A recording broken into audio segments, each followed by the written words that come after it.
আচ্ছা, আমরা আবার শুরু করতেছি। তোমরা জয়েন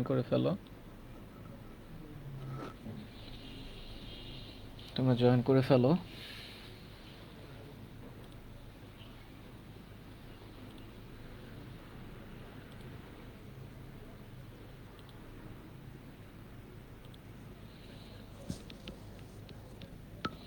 আচ্ছা, আমরা যে জায়গাটাতে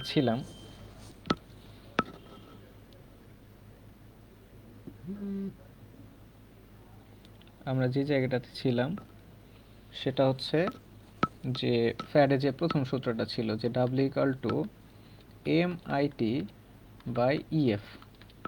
তো এখানে একটু খেয়াল করো, W equals to M I T by EF. এখানে আমি এই সূত্রটাকে সুন্দর করে আবার সাজাইতে পারি যে W divided by M equals to তোমার আই টি বাই ইএফ।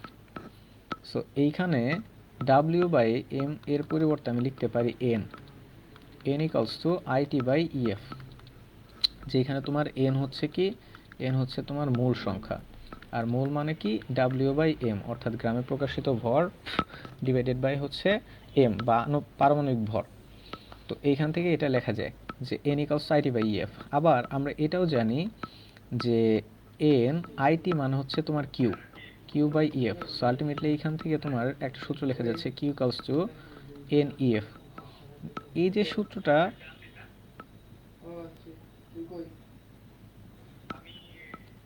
তো এইখানে W equals to, so ultimately এইখান থেকে তুমি যেটা লিখতে পারো সেটা হচ্ছে Q equals to N EF, so এইখান থেকে এই যে দুইটা সূত্র আমরা শিখলাম, একটা হচ্ছে W equals to M I T by EF, আর একটা হচ্ছে Q equals to N EF. So এই যে দুইটা সূত্র আছে, এই দুইটা সূত্র যদি তোমরা মনে রাখতে পারো, তাহলে ফ্যারাডের সূত্র রিলেটেড যত প্রবলেম আছে সবগুলো তোমরা ইজিলি আনসার করতে পারবা অনেক প্রশ্ন। সো এইখান থেকে খেয়াল করো যে এইখানে কিউ যেটা এটা প্রবাহিত বিদ্যুৎ চার্জ, আর এন যেটা আছে এন হচ্ছে মূল সংখ্যা, ই হচ্ছে তোমার যোজনী বা তুল্য সংখ্যা বলতে পারো, আর এফ হচ্ছে ফ্যারাডে, হ্যাঁ, যেটা 96,500 কুলম্ব। সো এই দুইটা সূত্র যদি জানো, তাহলে এইখান থেকে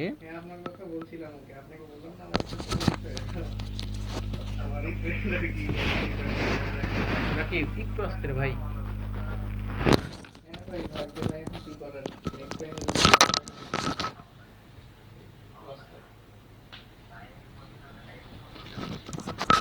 সো এখানে এক্সাম্পল 13, এটার আনসার কি হবে আমাকে একটু কমেন্টে জানাও। এক্সাম্পল 13, এটার আনসারটা কি হবে আমাকে একটু জানাও।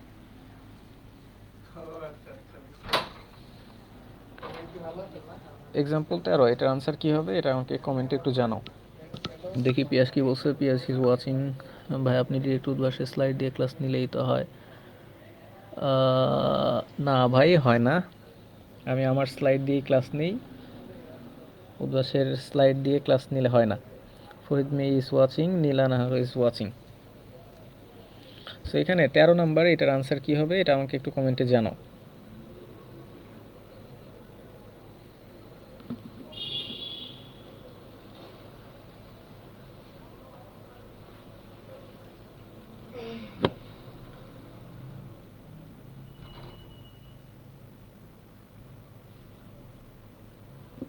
তেরো নাম্বার আনসার কি হবে আমাকে একটু জানাও কমেন্টে।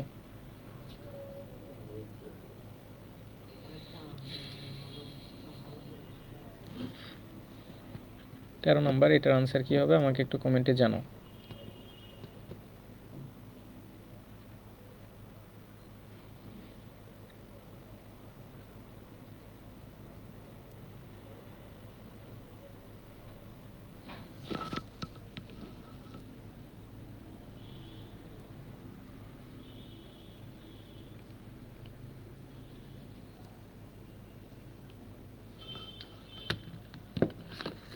আচ্ছা দেখো 13 নম্বরে এটার আনসার কি হবে। সো খেয়াল করো যে KMnO4 এটা যদি আমরা দেখি, KMnO4 এখানে ম্যাঙ্গানিজ যেটা আছে KMnO4, এখানে KMnO4 ম্যাঙ্গানিজ, এখানে ম্যাঙ্গানিজের জারণ সংখ্যা +7। জারণ সংখ্যা হচ্ছে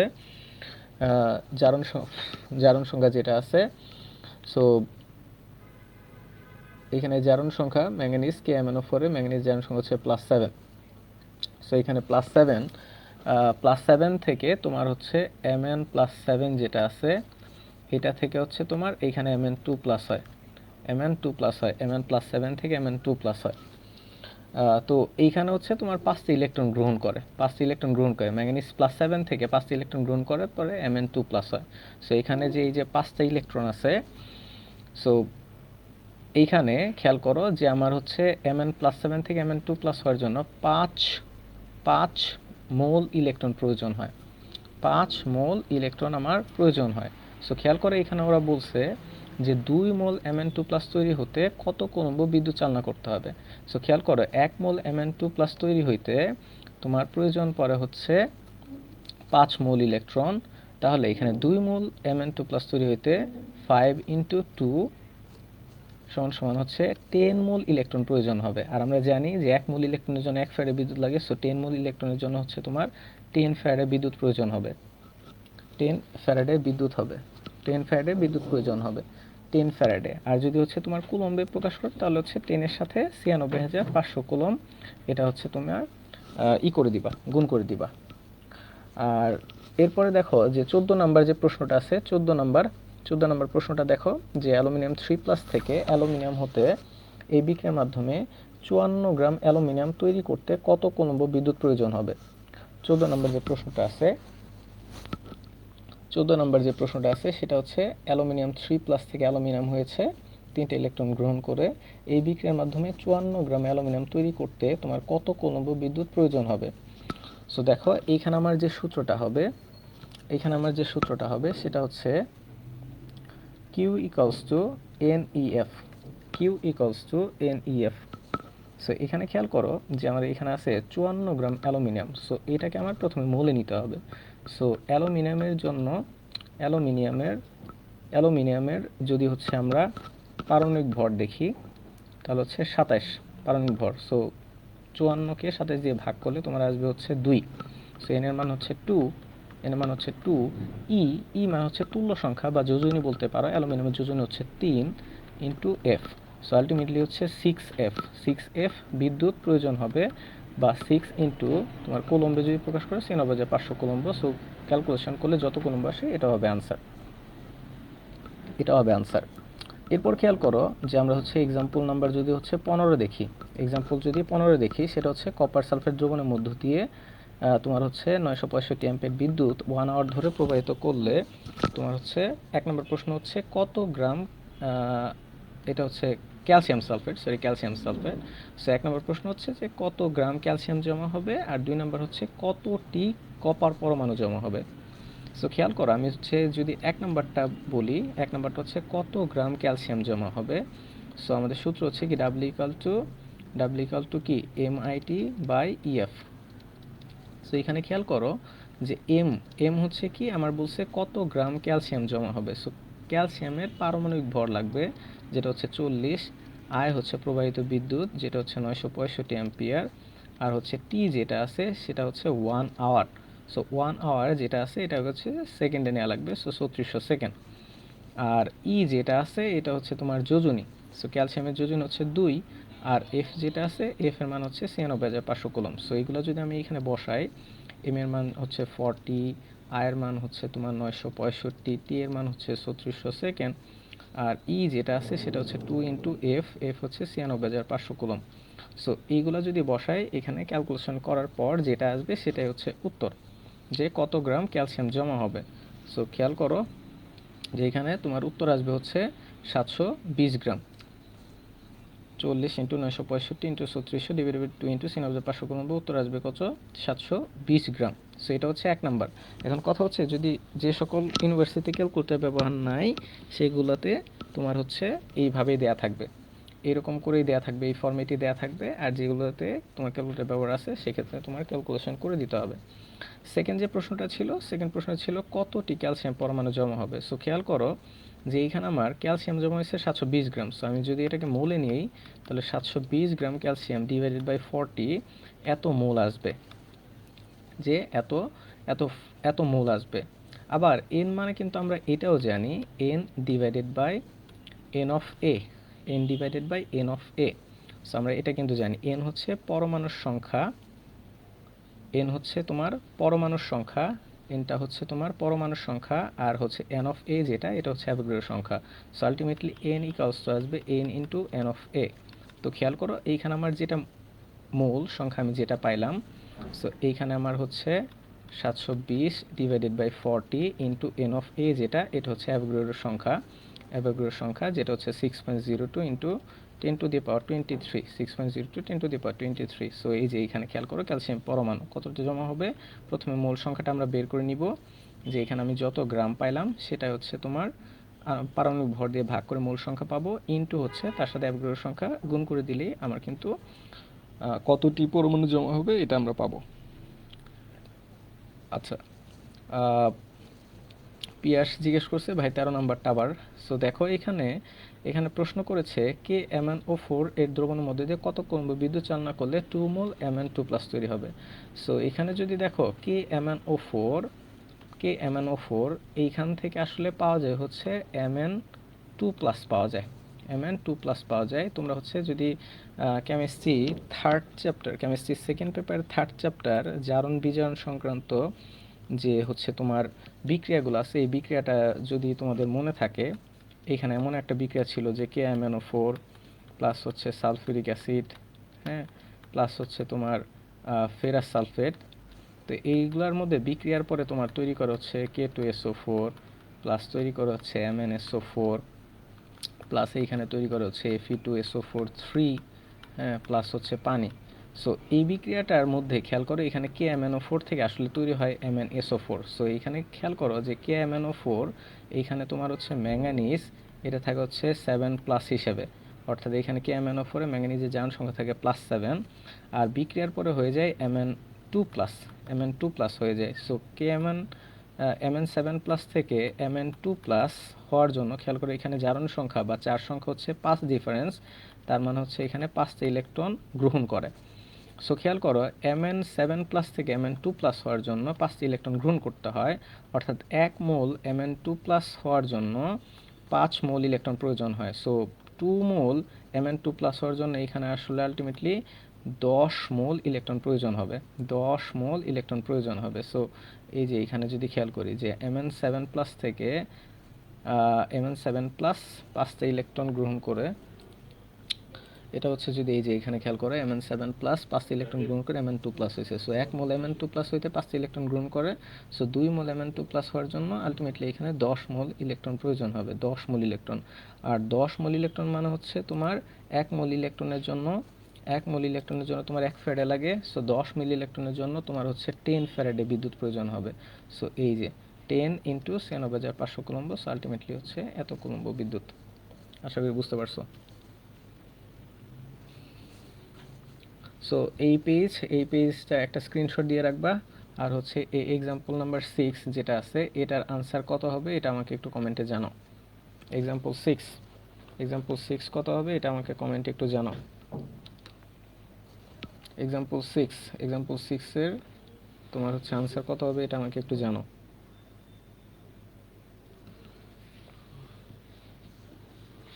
এক্সাম্পল 6 এটার আনসার কত হবে এটা আমাকে কমেন্টে একটু জানাও, যে কপার সালফেট দ্রবণে 1 ফ্যারাডে বিদ্যুৎ চার্জ প্রবাহিত করলে কত মোল কপার জমা হবে। কপার সালফেট দ্রবণে 1 ফ্যারাডে বিদ্যুৎ চার্জ প্রবাহিত করলে কত মোল কপার জমা হবে, ক্যাথোডে কত মোল কপার জমা হবে, সেটা আমাকে একটু আনসারটা জানাও কমেন্টে দ্রুত। জানুয়ারি 1 থেকে 30 তারিখ।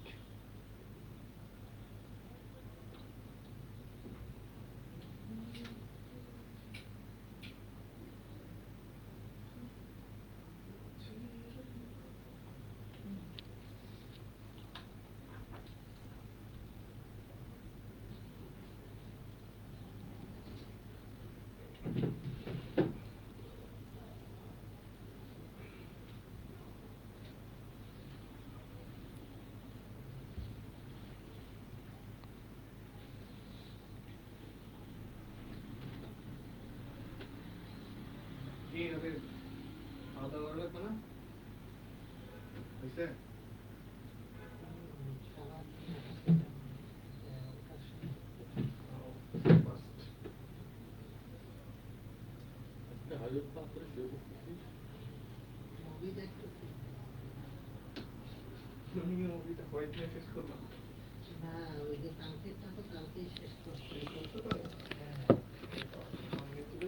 ওকে, সো এটার আনসার হচ্ছে এ। কপার সালফেট দ্রবণে 1 ফ্যারাডে বিদ্যুৎ চার্জ প্রবাহিত করলে কত মোল কপার জমা হবে? উত্তর হচ্ছে 0.5 মোল কপার জমা হবে। কেন? খেয়াল করো যে কপার সালফেটে তড়িৎ বিশ্লেষণ করা হলে কপার 2 আয়ন তৈরি হবে, যেটা ক্যাথোডে যাবে। সো কপার 2 আয়ন 2টা ইলেকট্রন গ্রহণ করে কপার হিসেবে জমা হবে। সো 1 মোল পরিমাণ কপার জমা হইতে আসলে 2 মোল ইলেকট্রন লাগে, বা আমি বলতে পারি 2f পরিমাণ বা 2 ফ্যারাডে বিদ্যুৎ লাগে। সো 2 ফ্যারাডে বিদ্যুৎ দিয়ে পাবা হচ্ছে তুমি 1 মোল কপার। সো আলটিমেটলি 1 ফ্যারাডে বিদ্যুৎ দিয়ে পাবা হচ্ছে হাফ মোল কপার বা 0.5 মোল কপার পাবা। সো এটা ছিল এটার উত্তর। সো এরকম করে হচ্ছে তোমরা এক্সাম্পল 7, 8 এগুলাও হচ্ছে বাসায় প্র্যাকটিস করবা। আচ্ছা, এক্সাম্পল নাম্বার 11 যেটা আছে এটার আনসার কি হবে এটা একটু কমেন্টে জানাও। এক্সাম্পল 11 আর হচ্ছে এক্সাম্পল 10। এক্সাম্পল 10টা আগে জানাও যে এক্সাম্পল 10 এটার আনসার কত হবে, এটা কমেন্টে একটু জানাও। এক্সাম্পল 10,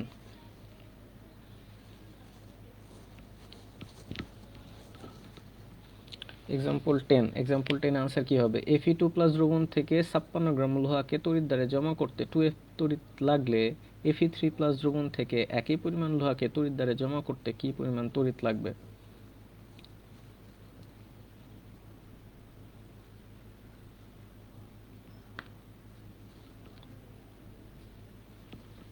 এক্সাম্পল 10 আনসার কি হবে একটু কমেন্টে দ্রুত জানাও।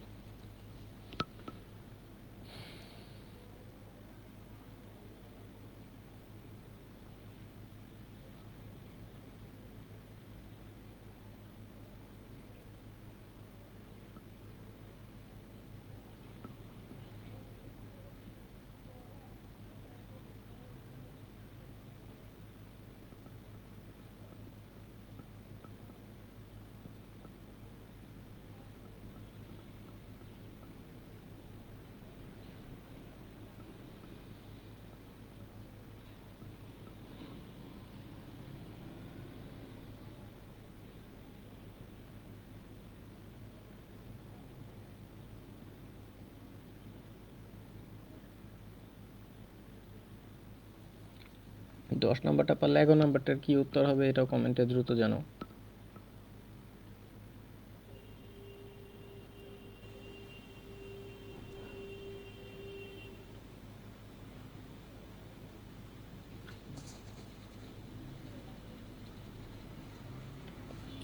ওকে, সো 10 উত্তর হবে সি।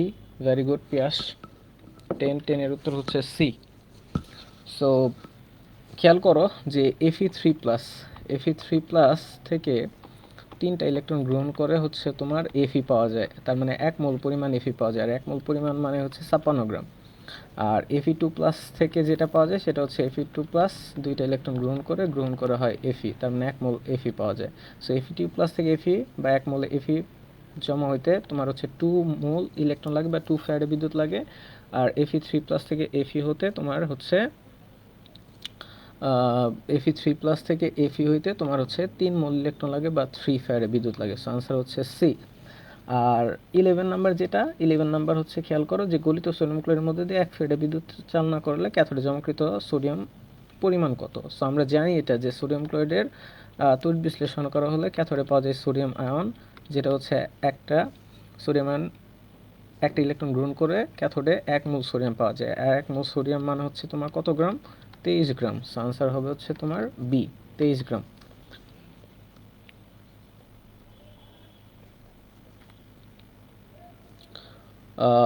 এরপর আমরা যে টপিকটা দেখব সেটা হচ্ছে তড়িৎ রাসায়নিক কোষ। তো তড়িৎ রাসায়নিক কোষ আমরা যেটা দেখেছিলাম এর আগে সেটা হচ্ছে তড়িৎ বিশ্লেষণ কোষ দেখেছিলাম, এবং তড়িৎ বিশ্লেষণ কোষে আমরা বলেছিলাম যে তড়িৎ শক্তি রাসায়নিক শক্তিতে রূপান্তরিত হয়। তড়িৎ শক্তি রাসায়নিক শক্তিতে রূপান্তরিত হয়। তড়িৎ শক্তি রাসায়নিক শক্তিতে রূপান্তরিত হয়, সেটা ছিল তড়িৎ বিশ্লেষণ কোষ। আর রাসায়নিক শক্তি তড়িৎ শক্তিতে রূপান্তরিত হয় যে কোষে সেটাকে বলে তড়িৎ রাসায়নিক কোষ। তড়িৎ রাসায়নিক কোষ, এটা কিন্তু এমসিকিউতে আসবে। এখান থেকে এটা এমসিকিউতে আসবে যে তড়িৎ শক্তি রাসায়নিক শক্তিতে রূপান্তরিত হয় কোন কোষে? তড়িৎ বিশ্লেষণ কোষে। আর রাসায়নিক শক্তি তড়িৎ শক্তিতে রূপান্তরিত হয় তড়িৎ রাসায়নিক কোষে। এই যে যে কোষে রাসায়নিক শক্তি বৈদ্যুতিক শক্তি বা তড়িৎ শক্তিতে রূপান্তরিত হয় তাকে তড়িৎ রাসায়নিক কোষ বলে। ভোল্টা সর্বপ্রথম এই কোষ আবিষ্কার করেন। তো এটা একটু মাথায় রাখবা। আচ্ছা, এখন একটা জিনিস খেয়াল করো যে এই তড়িৎ রাসায়নিক কোষের একটা প্রকৃষ্ট উদাহরণ হচ্ছে তোমার গ্যালভানিক কোষ। তড়িৎ রাসায়নিক কোষের একটা প্রকৃষ্ট উদাহরণ হচ্ছে তোমার গ্যালভানিক কোষ। তো গ্যালভানিক কোষটা দেখতে বেসিক্যালি এরকম হয় যে তোমার হচ্ছে দুইটা দ্রবণ থাকে। একটা দ্রবণকে একটা পাত্রের মধ্যে নেওয়া হয়, হ্যাঁ, মনে করো জিঙ্ক সালফেট দ্রবণ একটা পাত্রের মধ্যে নেওয়া হয় এবং এই পাত্রটা থাকে তোমার অর্ধভেদ্য পর্দা। হ্যাঁ, অর্ধভেদ্য থাকে এই পাত্র যেটা আছে, এটা হচ্ছে তোমার অর্ধভেদ্য পর্দা দিয়ে থাকে। তার মানে হচ্ছে এর ভেতর দিয়ে তোমার হচ্ছে আয়নগুলো বিনিময় হইতে পারে। এই পাত্রটাকে আবার হচ্ছে আরেকটা দ্রবণে রাখা হয়, সেটা হচ্ছে কপার সালফেট। যেমন হচ্ছে এই যে লেফট সাইডে যদি হচ্ছে তোমরা চিত্রটা দেখো যে এই যে আমার যে একটা পাত্র আছে, এই পাত্রের মধ্যে তোমার রাখা আছে হচ্ছে জিঙ্ক সালফেট দ্রবণ, আর এই জিঙ্ক সালফেট দ্রবণটাকে তোমার রাখা আছে কপার সালফেট দ্রবণের মাঝখানে। এবং এই জিঙ্ক সালফেট দ্রবণটা যে রাখা আছে এটা হচ্ছে তোমার অর্ধভেদ্য পর্দা দিয়ে আলাদা করা থাকে। তার মানে হচ্ছে এর ভেতর দিয়ে তোমার হচ্ছে আয়ন বিনিময় হইতে পারে। আচ্ছা, এটাকে আমি যদি আরো খুব সহজভাবে বলি তাহলে তোমরা এইভাবেও চিন্তা করতে পারো।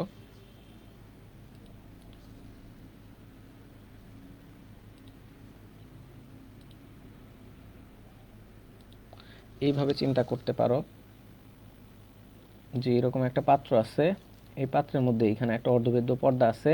পর্দার লেফট সাইডে হচ্ছে জিঙ্ক সালফেট দ্রবণ আর রাইট সাইডে হচ্ছে কপার সালফেট দ্রবণ। এই জিঙ্ক সালফেট দ্রবণে একটা জিঙ্ক দণ্ড রাখা থাকে আর এই কপার সালফেট দ্রবণে একটা কপার দণ্ড রাখা থাকে। তো এই দুইটা দণ্ডকে তোমার হচ্ছে বাইরে একটি গ্যালভানোমিটারের সাথে যুক্ত করা থাকে। তুমি ইচ্ছা করলে এখানে গ্যালভানোমিটার না দিয়ে তোমার হচ্ছে একটা লাইটও দিতে পারো। আমি এটা দেখব যে আমরা যে এই যে তড়িৎ রাসায়নিক কোষে যে বললাম বৈদ্যুতিক শক্তি পাওয়া যায়, আসলে বিদ্যুৎ পাওয়া যাচ্ছে কিনা সেটা আমরা প্রমাণ পাবো হচ্ছে এখানে একটা যদি লাইট দিই, লাইটটা যদি জ্বলে ওঠে তাহলে বুঝতে পারবো। আচ্ছা, এবার খেয়াল করো এই যে অর্ধবেদ্য পর্দাটা দিছে, এই অর্ধবেদ্য পর্দা দেওয়ার কারণ হচ্ছে এর ভেতর দিয়ে শুধুমাত্র আয়ন বিনিময় হতে পারে। সো এইভাবেও বলা যায় এটাই হচ্ছে একটা গ্যালভানিক কোষ। তাহলে গ্যালভানিক কোষে কি থাকে? গ্যালভানিক কোষে হচ্ছে তোমার এক পাশ থেকে জিঙ্ক সালফেট দ্রবণ আর এক পাশ থেকে হচ্ছে কপার সালফেট দ্রবণ। দুইটা দ্রবণ হচ্ছে একটা অর্ধবেদ্য পর্দা দিয়ে আলাদা করা থাকে। জিঙ্ক সালফেট দ্রবণে একটা জিঙ্ক দণ্ড দেওয়া থাকে আর কপার সালফেট দ্রবণে একটা কপার দণ্ড দেওয়া থাকে। দণ্ড দুটিকে একটা লাইট বা গ্যালভানোমিটার বা তুমি ইচ্ছা করলে একটা ভোল্ট মিটারও যুক্ত করতে পারো, ভোল্ট মিটার সাথেও যুক্ত করা থাকে। সো এখন খেয়াল করো যে এই যে আমার যে জিঙ্ক আছে আর কপার আছে, এই দুইটার মধ্যে কোনটা ক্যাথোড আর কোনটা অ্যানোড হিসেবে কাজ করবে এটা আমি বুঝবো কীভাবে? সো দেখো, আমরা হচ্ছে যখন সক্রিয়তা সিরিজটা পড়েছিলাম, এই সক্রিয়তা সিরিজের ক্ষেত্রে আমরা বলেছিলাম এই সক্রিয়তা সিরিজে যে ধাতু উপরে আছে, এই যে এই কথাটা বলছিলাম, যে উপরে আছে সেটি অ্যানোড হিসেবে কাজ করে। সো এখানে খেয়াল করো, এইখানে আছে হচ্ছে তোমার জিঙ্ক আর এইখানে আছে হচ্ছে তোমার কপার। তো এইদের মধ্যে উপরে আছে জিঙ্ক। সো জিঙ্কটা তোমার অ্যানোড হিসেবে কাজ করবে। সো গ্যালভানিক কোষের বা তড়িৎ রাসায়নিক কোষ আমরা যেটা বলতেছি গ্যালভানিক কোষ, এই গ্যালভানিক কোষের জিঙ্কটা তোমার হচ্ছে অ্যানোড হিসেবে কাজ করে আর কপারটা তোমার হচ্ছে ক্যাথোড হিসেবে কাজ করে। এখন খেয়াল করো যে এইখানে বেসিক্যালি অ্যানোড এবং ক্যাথোডে কীভাবে বিক্রিয়াগুলো হয় সেটা আমরা যদি একটু দেখি। সো একটু খেয়াল করো যে এইখানে অ্যানোড যেটা আছে, অ্যানোডটা হয় জিঙ্কের। সো অ্যানোডে কি হয়? অ্যানোডে অলওয়েজ জারণ হয়, আমরা জানি। আর জারণ মানে হচ্ছে ইলেকট্রন ছাড়ন। সো খেয়াল করো এইখানে আমার অ্যানোডটা যেহেতু জিঙ্ক দণ্ড, সো জিঙ্ক দুইটা ইলেকট্রন ত্যাগ করে জিঙ্ক 2+ হিসেবে দ্রবণে চলে যাবে। খেয়াল করো এই যে এই দণ্ডটা যদি জিঙ্কের দণ্ড হয় তাহলে এখানে জিঙ্ক দুইটা ইলেকট্রন ত্যাগ করার পরে ইলেকট্রনগুলোকে এই দণ্ডে রাখবে আর এইখানে যে জিঙ্ক আয়ন আছে এই জিঙ্ক আয়নটা হচ্ছে তোমার দ্রবণে চলে যাবে। সো এই যে জিঙ্ক ইলেকট্রন ত্যাগ করবে, ত্যাগ করে হচ্ছে ইলেকট্রনগুলোকে এই দণ্ডে রাখবে এবং হচ্ছে জিঙ্ক আয়ন হিসাবে এই দ্রবণে চলে যাবে। এবার দেখো ক্যাথোডে কি হয়, ক্যাথোডে হচ্ছে বিজারণ হবে, ক্যাথোডে বিজারণ হয়। সো ক্যাথোডে এখানে যে এই যে কপার সালফেট আছে, কপার সালফেটের মধ্যে কপার টু আয়ন আছে, এই কপার টু আয়নটা হচ্ছে ক্যাথোডে যাবে, কপার দণ্ডে যাবে, যাওয়ার পরে ক্যাথোডে বিজারণ হয়। So copper two plus electron গ্রহণ করবে, দুইটা ইলেকট্রন গ্রহণ করে কপার হিসেবে জমা হবে। এখন খেয়াল করো এইখানে বেসিক্যালি কি হয়, জিঙ্ক দুইটা ইলেকট্রন ত্যাগ করে জিঙ্ক আয়ন হিসেবে যখন দ্রবণে চলে যায়, এখানে ইলেকট্রনগুলোকে এই দণ্ডে রেখে যায়। সো এই যে আমার অ্যানোডটা আছে বা দণ্ডটা আছে, এই দণ্ডটা নেগেটিভ চার্জে চার্জিত হয়ে যায়। অর্থাৎ তড়িৎ রাসায়নিক কোষের এই যে অ্যানোডটা আছে সেটা কিন্তু আমার নেগেটিভ হয়ে যায়। তাহলে ক্যাথোডটা কি হবে, ক্যাথোডটা ডেফিনেটলি পজিটিভ হবে। সো খেয়াল করো কিভাবে পজিটিভ হয়, এইখানে যে এই যে কপার টু আয়নটা যায়, এখানে জিঙ্ক আয়ন যে ইলেকট্রনগুলা ত্যাগ করে যায়, এই ইলেকট্রনগুলা তখন হচ্ছে এই দণ্ডের মধ্য দিয়ে, এই যে বাইরে যে তারটা আছে এই তারের মাঝখান দিয়ে এই যে গ্যালভানোমিটারের মধ্য দিয়ে এই পাশে আসে। হ্যাঁ, এটা ডেফিনেটলি পজিটিভ, পজিটিভ না হলে তো ইলেকট্রনগুলো এই পাশে আসতো না। তো এইখান থেকে জিঙ্ক যে ইলেকট্রনগুলো ছেড়ে যায়, এই ইলেকট্রনগুলো আসে হচ্ছে এই যে ক্যাথোডে আসে, কপার টু প্লাস ওই ইলেকট্রনগুলোকে গ্রহণ করে কপার হিসেবে মুক্ত হয়। এখন খেয়াল করো যখনই ইলেকট্রনগুলা হচ্ছে তোমার গ্যালভানোমিটারের মধ্য দিয়ে যাবে, তখন এই গ্যালভানোমিটারের কাঁটাটা হচ্ছে তোমার বিক্ষেপ দিবে। আর যদি তুমি এখানে একটা লাইট ইউজ করতা, তাহলে এইখানে তোমার হচ্ছে লাইটটা জ্বলে উঠতো। আর যদি তুমি এখানে একটা ভোল্ট মিটার ইউজ করতা, এখানে কত ভোল্টের বিদ্যুৎ তৈরি হয়েছে সেটা তুমি এই ভোল্ট মিটারে দেখতে পারতা। সো আলটিমেটলি যদি হচ্ছে আমি লেফট সাইডের এই চিত্রটা দেখি, তাহলে এখানে খেয়াল করো যে যে জিঙ্ক সালফেট দ্রবণ, গ্যালভানিক কোষে জিঙ্ক সালফেট দ্রবণটা একটা ছিদ্রময় পাত্রে রাখা আছে, যার ভেতর দিয়ে শুধুমাত্র আয়ন বিনিময় হইতে পারে। এরপর হচ্ছে জিঙ্ক সালফেট দ্রবণটাকে তোমার কপার সালফেট দ্রবণে রাখা আছে। এই জিঙ্ক জিঙ্ক সালফেট দ্রবণে একটা জিঙ্ক দণ্ড, কপার সালফেট দ্রবণে একটা কপার দণ্ড রাখা আছে। দণ্ড দুইটাকে হচ্ছে তোমার এখানে একটা গ্যালভানোমিটারের সাথে যুক্ত করা আছে। তো এখানে খেয়াল করো যেটা হয় সেটা হচ্ছে যে জিঙ্ক দুইটা ইলেকট্রন ত্যাগ করার পরে জিঙ্ক আয়ন হিসেবে দ্রবণে চলে যায়, জিঙ্ক আয়ন হিসেবে দ্রবণে চলে যায়, ইলেকট্রনগুলোকে দণ্ডে রেখে যায়। এই ইলেকট্রনগুলো হচ্ছে তোমার এই যে লেফট সাইড থেকে রাইট সাইডে আসে, এই যে ইলেকট্রন প্রবাহটা লেফট সাইড থেকে রাইট সাইডে আসে। কপার সালফেট থেকে কপার আয়নটা ক্যাথোডে যায়, গিয়ে এই যে ইলেকট্রনগুলো আসলো এই ইলেকট্রনগুলো গ্রহণ করে সে কপার হিসেবে মুক্ত হয়। সো এইখানে একটু মনে রাখবা যে প্রশ্ন কিন্তু প্রচুর আসে যে অ্যানোডটা, তড়িৎ রাসায়নিক কোষের অ্যানোডটা কি নেগেটিভ, কিন্তু আমরা কিন্তু দেখছিলাম তড়িৎ বিশ্লেষণ কোষের অ্যানোডটা হচ্ছে পজিটিভ, কারণ এটা ব্যাটারি পজিটিভ প্রান্তের সাথে যুক্ত থাকে। সিমিলারলি খেয়াল করো যে এখানে ক্যাথোডটা কিন্তু হয় পজিটিভ, কিন্তু তড়িৎ বিশ্লেষণ কোষের ক্যাথোডটা কিন্তু হচ্ছে নেগেটিভ, কারণ এটা ব্যাটারি নেগেটিভ প্রান্তের সাথে যুক্ত থাকে। সো এই যে ডিফারেন্সটা, এটা কিন্তু এমসিকিউতে আসতে পারে। আরেকটা জিনিস মাথায় রাখবা যে অ্যানোড থেকে ক্যাথোডের দিকে হচ্ছে ইলেকট্রন প্রবাহ হয়, আর ক্যাথোড থেকে অ্যানোডের দিকে হচ্ছে বিদ্যুৎ প্রবাহিত হয়। আচ্ছা, এইখানে আরেকটা বিষয় খেয়াল করো যে যখন এখানে এই যে কপার আয়ন, কপার সালফেট দ্রবণ থেকে কপার আয়ন এই ক্যাথোডে চলে যায়, তাহলে এইখানে তোমার হচ্ছে এই যে কপার আয়ন যেটা আছে, এই কপার আয়নের ঘনমাত্রাটা কিন্তু হ্রাস পেয়ে যায়। সো এখানে কপার আয়নের ঘনমাত্রা পূরণ করার জন্য, আমি যদি রাইট সাইডে চিত্রটা খেয়াল করো যে কপার সালফেট থেকে কপার আয়ন যদি ক্যাথোডে চলে যায়, তাহলে এই পাশে কপার আয়নের ঘনমাত্রার হ্রাস পায়। এই ঘনমাত্রা পূরণ করার জন্য এই যে জিঙ্ক সালফেটের জিঙ্ক আয়ন আছে, সমপরিমাণ জিঙ্ক আয়ন এই এই অর্ধবেদ্য যে পর্দাটা আছে এই পর্দার মধ্যে দিয়ে লেফট সাইড থেকে রাইট সাইডে আসে। কারণ হচ্ছে এই পর্দার বৈশিষ্ট্য হচ্ছে এর মধ্যে দিয়ে আয়ন বিনিময় করতে পারে। তো খেয়াল করো যে জিঙ্ক আয়ন যদি এই লেফট সাইড থেকে রাইট সাইডে চলে আসে, তাহলে এই লেফট সাইডেও কিন্তু তোমার জিঙ্ক আয়নের পরিমাণ কমে যাবে। সো এই জিঙ্ক আয়নের পরিমাণ আবার পূরণ করার জন্য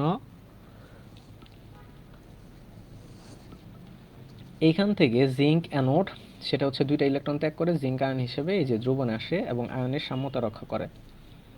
তো দেখো এইখানে আমাদের যে এই যে জিঙ্ক সালফেট এবং কপার সালফেট দিয়ে আমি যে তড়িৎ রাসায়নিক কোষটা বানাইলাম বা গ্যালভানিক কোষটা যে বানাইলাম, এই গ্যালভানিক কোষ বা ভোল্টার কোষ বা এটাকে ড্যানিয়েল সেলও বলা হয়, এই ড্যানিয়েল সেলে এই যে দ্রবণদ্বয় ছিল, এই দ্রবণ দুইটা কিন্তু প্রত্যক্ষ সংযোগে আছে, অর্থাৎ একটা মাত্র অর্ধবেদ্য পর্দা দিয়ে কিন্তু আলাদা করা আছে। তো এই ধরনের সংযোগকে বলা হয় প্রত্যক্ষ সংযোগ, এই ধরনের সংযোগকে বলা হয় প্রত্যক্ষ সংযোগ। আরেক ধরনের সংযোগ আছে, এটা হচ্ছে পরোক্ষ সংযোগ, যেখানে তোমার লবণ সেতু ব্যবহার করা হয়। তো দেখো লবণ সেতুটা কেন ব্যবহার করা হয় সেটা আমরা এখন বলবো। তো জিঙ্ক সালফেট এবং কপার সালফেট দ্রবণ, এই জিঙ্ক সালফেট এবং কপার সালফেট দ্রবণ দুইটা এই যে একটা অর্ধবেদ্য পর্দা দ্বারা আলাদা করা থাকে, অর্থাৎ প্রত্যক্ষ সংযোগে যে থাকে, এই জিঙ্ক সালফেট কপার সালফেটের এই যে সংযোগস্থলটা আছে, এই সংযোগস্থলে এক ধরনের বিভব তৈরি হয়, এক ধরনের বিভব তৈরি হয়, যে বিভবের জন্য এই যে বাইরে যে তুমি ভোল্টমিটারটা রাখছো, এই ভোল্টমিটারে তোমার বিভবের মানটা অ্যাকুরেটলি পাওয়া যায় না। এই যে তরল দ্বয় সংযোগ দিয়ে থাকে, এই সংযোগস্থলে একটা বিভব তৈরি হয়, যেটাকে বলা হয় তোমার হচ্ছে তরল সংযোগ বিভব। জিঙ্ক সালফেট এবং কপার সালফেট এই দুইটা, জিঙ্ক সালফেট কপার সালফেট দুইটা এই তরল দুইটা সংযোগ থাকায় এই সংযোগস্থলে কি তৈরি হয়, একটা বিভব তৈরি হয়, যেটাকে বলা হয় তরল সংযোগ বিভব বা লিকুইড জাংশন পটেনশিয়াল বা এলজিপি, সংক্ষেপে এলজিপি বলা হয়। সো এই তরল সংযোগ বিভব তৈরি হওয়ার জন্য তোমার বাইরে যে ভোল্টমিটারটা আছে, এই ভোল্টমিটারে তোমার অ্যাকুরেট বিভব পাওয়া যায় না বা ভোল্টেজ পাওয়া যায় না। সো এই প্রবলেমটা সলভ করার জন্য তোমার হচ্ছে লবণ সেতু ব্যবহার করা হয়। এবং কি করা হয়, যে এই যে যদি এই চিত্রটা খেয়াল করো, যে জিঙ্ক সালফেট দ্রবণকে আলাদা একটা পাত্রে রাখা হয়, জিঙ্ক সালফেট দ্রবণকে আলাদা একটা পাত্রে রাখা হয়, আর হচ্ছে কপার সালফেটকে আর একটা আলাদা পাত্রে রাখা হয়। দেন জিঙ্ক সালফেট দ্রবণে জিঙ্ক দণ্ড, কপার সালফেট দ্রবণে কপার দণ্ড রাখা হয় এবং এদেরকে হচ্ছে একটা গ্যালভানোমিটারের সাথে যুক্ত করে দেওয়া হয়। সো এইখানে জিঙ্ক দণ্ড আর এইখানে হচ্ছে কপার দণ্ড রাখা হয়। সো আলটিমেটলি এইখানেও সেম জিনিসগুলোই ঘটতে থাকে, যেটা হচ্ছে আমরা গ্যালভানিক কোষে যা ঘটে। বাট এইখানে একটা প্রবলেম হয়, সেটা হচ্ছে এই জিঙ্ক সালফেট এবং কপার সালফেটের মধ্যে তোমার হচ্ছে কোনো ধরনের আয়ন বিনিময়ের জন্য কোনো অবস্থা থাকে না, যেটা হচ্ছে তোমার এই প্রত্যক্ষ সংযোগে থাকে। যে প্রত্যক্ষ সংযোগে কিন্তু এইখান থেকে জিঙ্ক আয়ন লেফট সাইড থেকে রাইট সাইডে চলে যেতে পারতো, কিন্তু এইখানে এই যাওয়া আয়ন বিনিময়টা হতে পারে না। সো এই আয়নের সাম্যতা রক্ষা করার জন্য ইউ আকৃতির একটা নল বাঁকিয়ে, ইউ আকৃতির একটা নল,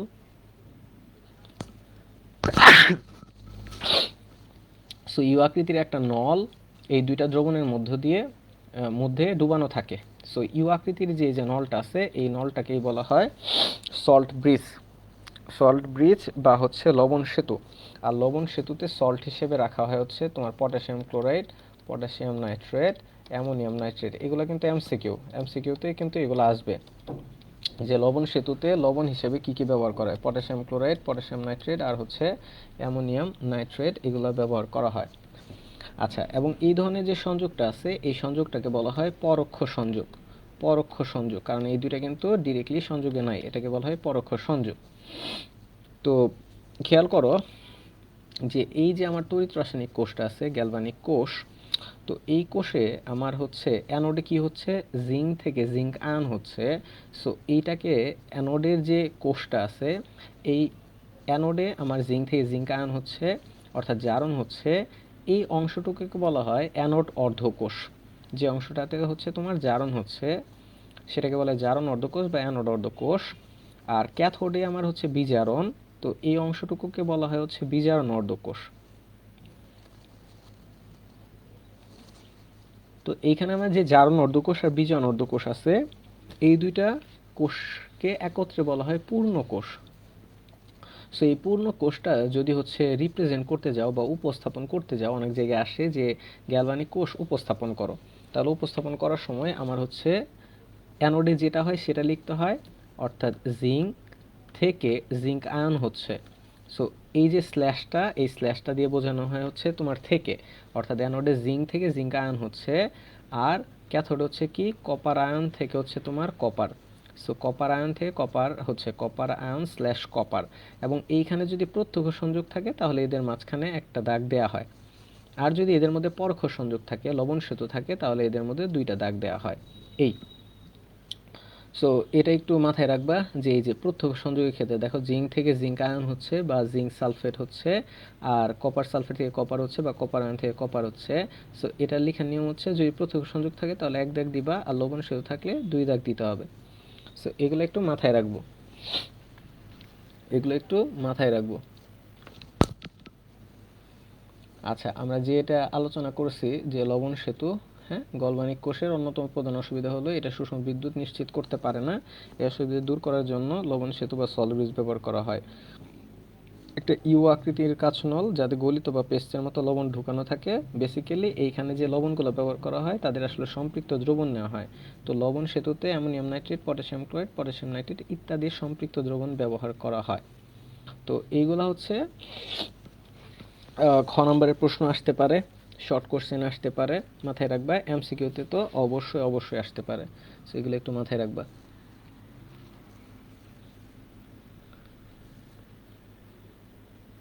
এই যে দেখো এই প্রশ্নটা, এক্সাম্পল নাম্বার 20, যে ড্যানিয়েল কোষে তড়িৎদ্বার হিসেবে কি ব্যবহৃত হয়। সো ড্যানিয়েল কোষ বা হচ্ছে ভোল্টার কোষ বা গ্যালভানিক কোষ একই জিনিস। তো আমরা জানি ড্যানিয়েল কোষ বা ভোল্টার কোষে তড়িৎদ্বার হিসেবে কপার এবং জিঙ্ক ব্যবহার করা হয়। সো আনসার হচ্ছে এ। এরপর হচ্ছে এই যে এই ধরনের প্রশ্ন আসে, এই প্রশ্নটা অনেক জায়গায় আসে যে তড়িৎ রাসায়নিক কোষের সল্ট ব্রিজে, তড়িৎ রাসায়নিক কোষের সল্ট ব্রিজে কোন লবণের সম্পৃক্ত জলীয় দ্রবণটি উৎকৃষ্ট। সো আমরা জানি potassium chloride, potassium nitrate, ammonium nitrate ব্যবহার করা হয়। তো এদের মধ্যে হচ্ছে আসলে পটাশিয়াম ক্লোরাইড যে দ্রবণটা লবণটা আছে, এই লবণটা হচ্ছে তোমার উৎকৃষ্ট পরিমাণের ব্যবহার করা হচ্ছে উৎকৃষ্ট। আচ্ছা, এবার একটা জিনিস খেয়াল করো, সেটা হচ্ছে যে এই যে আমরা হচ্ছে পড়লাম গ্যালভানিক কোষ। তো গ্যালভানিক কোষের আমার হচ্ছে অ্যানোডে কি হয়, অ্যানোডে হচ্ছে আমার জারণ হয়। সো জিঙ্ক থেকে জিঙ্ক দুইটা ইলেকট্রন ত্যাগ করার পরে জিঙ্ক আয়ন হয়। সো আলটিমেটলি হচ্ছে এখানে জিঙ্ক দুইটা ইলেকট্রন ত্যাগ করে জিঙ্ক আয়ন হচ্ছে। সো এই যে ইলেকট্রনটা ত্যাগ করার জন্য যে পরিমাণ শক্তি প্রয়োজন হয়, অর্থাৎ বিভবের যে একটা পরিবর্তন হয়, এই বিভবটাকে বলা হয় অ্যানোড বিভব বা জারণ বিভব। অ্যানোড বিভব বা জারণ বিভব। সিমিলারলি তোমার ক্যাথোড যেটা আছে, ক্যাথোডে যেটা হয়, ক্যাথোডে কি হয়, ক্যাথোডে হচ্ছে কপার আয়ন দুইটা ইলেকট্রন গ্রহণ করে। সো কপার আয়ন দুইটা ইলেকট্রন গ্রহণ করে কপার হিসেবে জমা হয় যখন, তখন যে পরিমাণ শক্তি বিমুক্ত হয়, অর্থাৎ বিভবের যে পরিবর্তনটা হয়, সেটাকে বলা হয় ক্যাথোড বিভব বা এটাকে বিজারণ বিভবও বলা হয়। তো একটা তড়িৎ রাসায়নিক কোষের এই অ্যানোড বিভব এবং ক্যাথোড বিভব, অর্থাৎ জারণ বিভব এবং বিজারণ বিভব, এই দুইটার যোগফলকে বলা হয় কোষ বিভব। এই দুইটাকে বলা হয় হচ্ছে কোষ বিভব। সো কোষ বিভব মানে হচ্ছে জারণ বিভব প্লাস বিজারণ বিভব, জারণ বিভব প্লাস বিজারণ বিভব। সো তড়িৎ রাসায়নিক কোষের কোষ বিভব সমান সমান হচ্ছে জারণ বিভব প্লাস বিজারণ বিভব। তো জারণ বিভব এবং বিজারণ বিভব এটা লেখার নিয়মটা দেখো, যে আমার অ্যানোড বিভব বা জারণ বিভব যেটা আছে, বিভবকে বলা হয় ইলেকট্রোমোটিভ ফোর্স বা ই দিয়ে প্রকাশ করা হয়। এর নিচে লেখা হয় জিঙ্ক স্ল্যাশ জিঙ্ক আয়ন। অর্থাৎ খেয়াল করো যে অ্যানোড বিভব বা জারণ বিভব আমি কীভাবে বুঝবো, যে এখানে জিঙ্ক থেকে জিঙ্ক আয়ন হচ্ছে, জিঙ্ক থেকে জিঙ্ক আয়ন হচ্ছে, জিঙ্ক থেকে জিঙ্ক আয়ন হচ্ছে। সো এইটা বোঝানো হয় হচ্ছে, আর বিভবের জন্য ব্যবহার করা হয়। So of Z N slash Z N two plus. So এটা দিয়ে বোঝানো হচ্ছে জারণ বিভব। আর হচ্ছে তোমার বিজারণ বিভব যেটা আছে, সেটা হচ্ছে কি অফ, এই যে কপার আয়ন থেকে কপার হচ্ছে, so ultimately CU two plus slash CU. So এটা দিয়ে বোঝানো হচ্ছে জারণ বিভব, এটা দিয়ে বোঝানো হচ্ছে বিজারণ বিভব। অনেক জায়গায় হচ্ছে এই ধাতুগুলো না দিয়ে তোমার হচ্ছে বিভিন্ন প্রতীক দেওয়া থাকতে পারে। ধরো আমি এরকম বললাম of P slash P three plus, তাহলে এটা জারণ বিভব না বিজারণ বিভব কীভাবে বুঝবো? উত্তর হচ্ছে এটা হচ্ছে জারণ বিভব। কারণ খেয়াল করে দেখো, জারণ বিভবের ক্ষেত্রে বা জারণ যেখানে হয় সেইখানে হচ্ছে কিন্তু এই যে ধাতু থেকে ধাতুর আয়ন হয়, ধাতু থেকে ধাতুর আয়ন হয়, অর্থাৎ কিন্তু তোমার জারণ সংখ্যাটা বেশি থাকে। অর্থাৎ খেয়াল করে যে পি থেকে পি থ্রি প্লাস হয়েছে, সো এটা আসলে বোঝাচ্ছে জারণ বিভব বোঝাচ্ছে। অঙ্ক করার সময় এই জিনিসগুলো মাথায় রাখতে হবে, জারণ বিভব বোঝাচ্ছে। আর আমি যদি বলতাম এইভাবে of P three plus slash P, তার মানে এটা বোঝাতো হচ্ছে তোমার বিজারণ বিভব, এটা বোঝাতো বিজারণ বিভব। সো খেয়াল করো of Z N slash Z N two plus, এটা দিয়ে বোঝাচ্ছে জারণ বিভব। Of CU two plus slash CU, এটা দিয়ে বোঝাচ্ছে বিজারণ বিভব। সো এই দুইটা যদি যোগ করো, তাহলে যে বিভবটা পাবা সেটাই হচ্ছে তোমার কোষ বিভব। অর্থাৎ আমরা কোষ বিভবকে লিখতে পারি সেল ইকুয়ালস টু জারণ বিভব প্লাস বিজারণ বিভব, অর্থাৎ of Z N slash Z N two plus plus of Cu2+/Cu। So একটা তড়িৎ রাসায়নিক কোষের অর্থাৎ গ্যালভানিক কোষের কোষ বিভব বের করার সূত্র হচ্ছে আমরা এই সূত্র দিয়ে কিন্তু বের করতে পারি। এখন যদি তোমার প্রশ্নে জিঙ্কের জারণ বিভব এবং কপারের বিজারণ বিভব দেওয়া থাকে তাহলে তুমি কিন্তু সিম্পলি এখানে কোষ বিভব বের করতে পারবা। আচ্ছা, এইখান থেকে আরেকটা বিষয় খেয়াল রাখার বিষয় হচ্ছে সেটা হচ্ছে যে যদি এই কোষ তড়িৎ রাসায়নিক কোষ যদি তুমি প্রমাণ অবস্থায় নির্ণয় করো, কোষ বিভবটা যদি প্রমাণ অবস্থায় নির্ণয় করো, আর প্রমাণ অবস্থা বলতে বোঝাচ্ছে,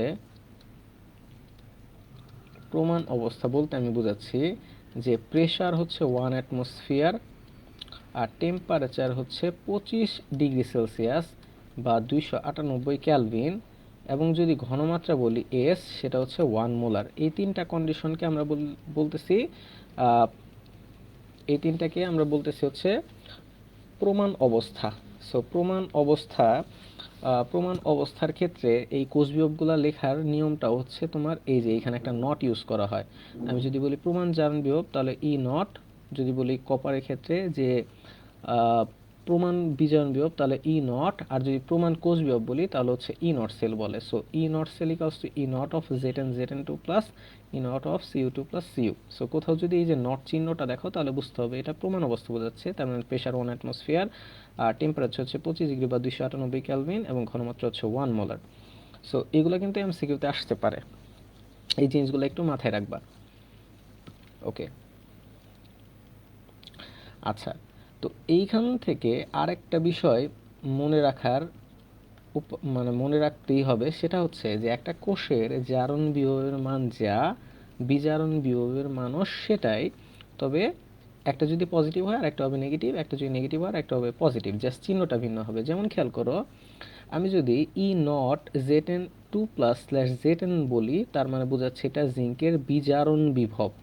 সো জিঙ্কের বিজারণ বিভব মান যদি হয় -0.76 ভোল্ট, তাহলে আমি যদি জিঙ্কের জারণ বিভব লিখতে চাই অর্থাৎ ই নট Zn/Zn2+, তাহলে এটা জাস্ট হয়ে যাবে, চিহ্নটা পরিবর্তন হয়ে যাবে, মাইনাস হয়ে যাবে প্লাস 0.76। অর্থাৎ ধরো আরেকটা এক্সাম্পল যদি দেই, ই নট Cu2+/Cu, এটা দিয়ে আমি বোঝাচ্ছি কপারের বিজারণ বিভব। সো কপারের বিজারণ বিভব মান যদি হয় +0.34 ভোল্ট, তাহলে আমি যদি লিখি ই নট অফ Cu/Cu2+, তার মানে এটা বোঝাচ্ছে কপারের জারণ বিভব, তাহলে কি হয়ে যাবে -0.34 ভোল্ট হবে। সো এটা একটু মাথায় রাখবা যে একটা কোষে জারণ বিভব মান যা বিজারণ বিভব মানও সেটাই।